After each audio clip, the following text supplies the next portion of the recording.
రాఘవేంద్రరావు గారిని మాట్లాడవలసిందిగా కోరుతున్నాం. వచ్చిన అతిథులందరికీ ఇది బాబు అందరికీ ఇది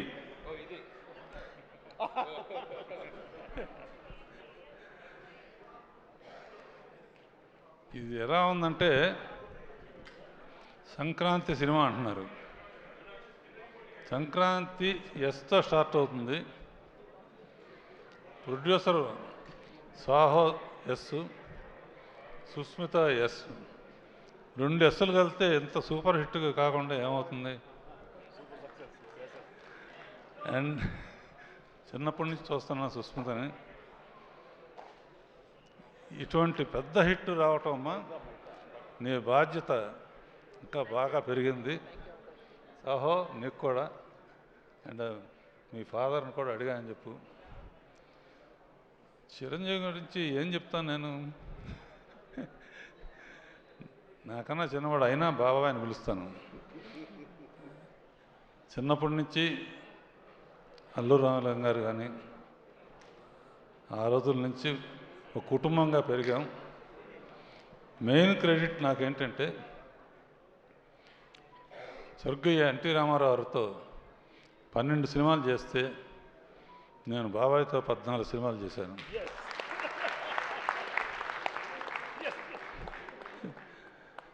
ఇప్పుడు ఏంటంటే జగదేకవీరుడు ఆయనే, అతిలోక సుందరి ఆయనే. అంటే హీరోయిన్ లేకపోయినా ఆయన ఒట్టి ఫోజులతోనే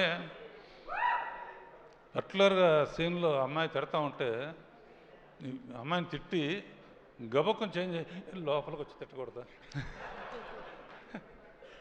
అంటే అమ్మాయి అయిపోయాడు. ఇక ఫోజుల సంగతి ఇలా పెట్టినా అలా పెట్టినా, ఇలా పెట్టినా ఎలా పెట్టినా, ఎలా పెడతాడో తెలీదు. అన్ని రకాల ఫోజులు నాకు ఇప్పటికే అర్థం కాదు. అండ్ ఒక విత్తనం నాటితే మర్రి చెట్టు అవుతుంది, యాపిల్ చెట్టు అవుతుంది. నేను ఒక విత్తనం నాటాను వీళ్ళిద్దరి మధ్య. బాబాయ్ అనిల్తో ఓ సినిమా చేయాలి నువ్వు అని ఒక చిన్న విత్తనం నాటాను.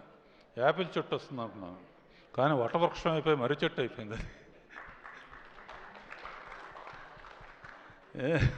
మరి ఎంతమంది నీళ్లు పోసారో, అమృతం పోసారో ఏం తెలుసు. అండ్ యూ డిజర్వ్ ఇట్ బాబాయ్.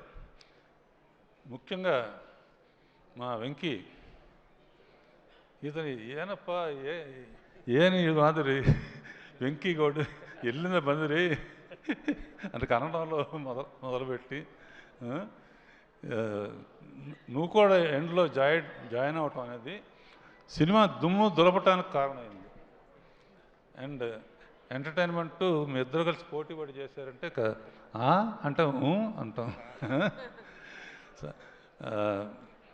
నాకు ఇందాక కారు అనిల్ నీకు ఇచ్చారే, అనిల్ ఏ సినిమాకైనా సరే ఇప్పుడు వరకు నేను అన్ని సినిమాలకి షీల్డ్స్ ఇవ్వడానికో దేనికి వస్తూ ఉంటాను. వాళ్ళు ఊరు వెళ్ళాను ఇందాక చెప్పాను.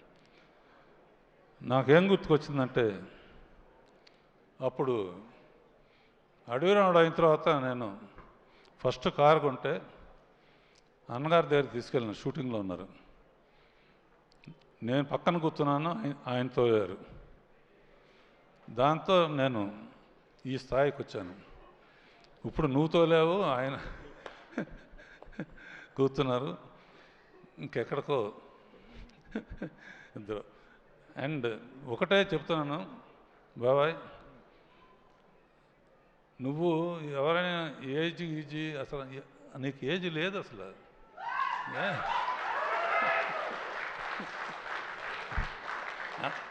అందరూ నన్ను అడుగుతారు, మా ఇంట్లో వాళ్ళు కానీ బయట అందరు కానీ, ఏంటి చిరంజీవి రహస్యం ఏంటి?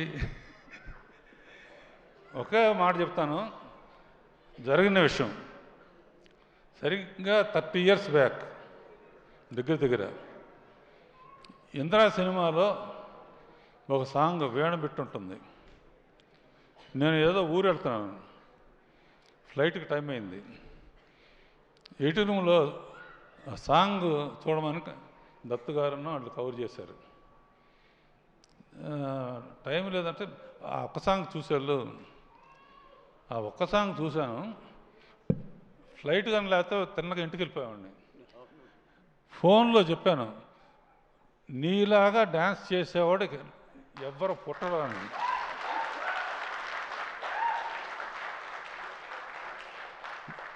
సేమ్ వీణబెట్టు చాలామంది చేశారు, చాలామంది ట్రై చేశారు. కానీ ఆ జిమిక్ ఏంటో, ఎక్స్ప్రెషన్స్ ఏంటో, ఎలా ఇస్తాడో ఏమను. అలా 30 years బ్యాక్ ఎలా చేసావో ఇప్పుడు కూడా ప్రతి మూమెంటు, ప్రతి ఇది. అండ్ అనిల్ ఇక చెప్పడానికి అవసరం లేదు కామెడీకి. వెంకీను చిరంజీవి కలిపి చేస్తున్నారంటే దుమ్ము దులిపేస్తారు కదా, గ్యారంటీ. నేనైతే ఒక సీన్ పెట్టామండి అనిల్, వీళ్ళిద్దరు తాగొచ్చి నయనతార దగ్గర కూర్చుంటే ఎలా ఉంటుందని.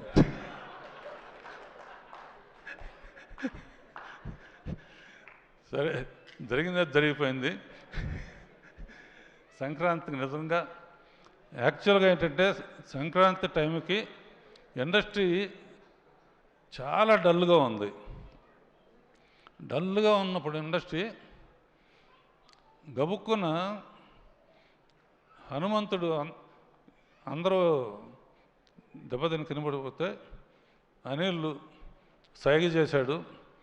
చిరంజీవి వెళ్ళి సంజీవిని తీసుకొచ్చి మొత్తం ఇండస్ట్రీని బతికించాడు. అండ్ ఇది ఫ్యాక్టు. అనదర్ థింగ్, పోయిన పిక్చరు సంక్రాంతికి వస్తున్నప్పుడు భీమ్స్కి చెప్పాను, భీమ్స్ గుర్తుంది కదా, మాట నిలబెట్టావు. అండ్ నువ్వు కూడా సూపర్ స్టార్ మ్యూజిక్ డైరెక్టర్తో ten ten ten ten ten ten ten ten వదిలిపెట్టలేదు. Okay, all the best Saaho and everybody.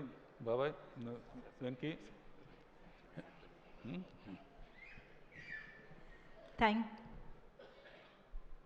Car జాగ్రత్త.